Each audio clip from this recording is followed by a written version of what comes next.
Hey crafty cuties, I wanted to go ahead and do a flip through of this finished really cute retro Christmas journal.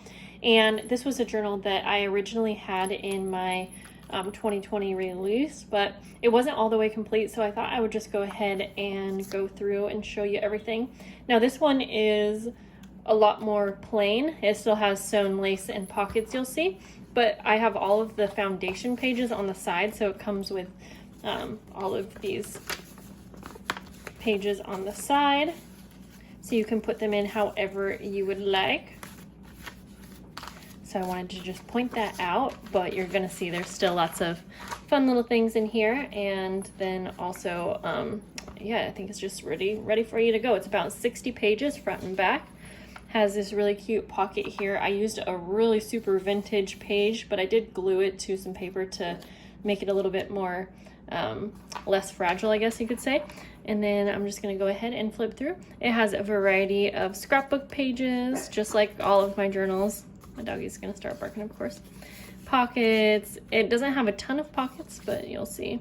This is an envelope and the top's cut off, so you can use that as a pocket. Tabs and lace. Yeah, I originally had this up on the listing or on my release, but I got a couple custom orders, and so I went ahead and took down some of the journals that were not complete because I didn't want to have too much on my plate at once. So here's two big pockets, and then it has this really pretty Santa picture in the middle here, which I love. So I think for me, here's a side pocket. This is going to be the last Christmas journal that I'll be putting up in my shop because it's about that time where it's gonna be a little too late to get to everyone. Here's a fun little like side pocket for tags or something. Little manila envelope. I might finish up some of my mini ornament journals, but probably not. So this is really fun. This paper is pretty fragile. It's like a vintage tracing paper, but I had to include it because it's super fun. And so I made some pockets that would be nice to put like a tag or pictures in or something like that.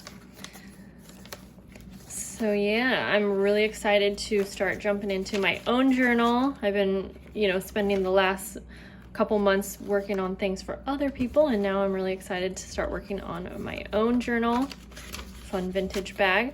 I also just ordered a ton of things to prepare for my next pen pal mail in my Patreon group. So here's a fun little tag, and then just a clear pocket, which you kind of can see there. So there we go. So when I actually have a bunch of things coming from Amazon, and then Paper Harbor Co., I think is the name, on Etsy. And so when I get all of those new supplies, I think I'll probably try and do a haul because I'm really excited about a ton of the items. So be on the lookout for that. I also think I have some foundation page ideas coming, and if you have any requests for videos, please leave them below. I would love to hear from you. And there we go, guys. Like I said, this was just going to be a quick flip through. Oh, I don't think I showed the side too well here because I was talking, but there are some all vintage buttons on the side, which I thought was just kind of fun. I haven't done that in a while. And then a very simple neutral tassel with some bells and one of these milk caps as well.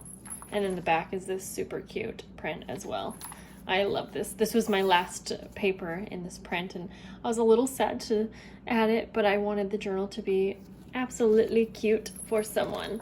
Okay, guys, I'll have my Etsy link below, and I will talk to you guys later. Bye.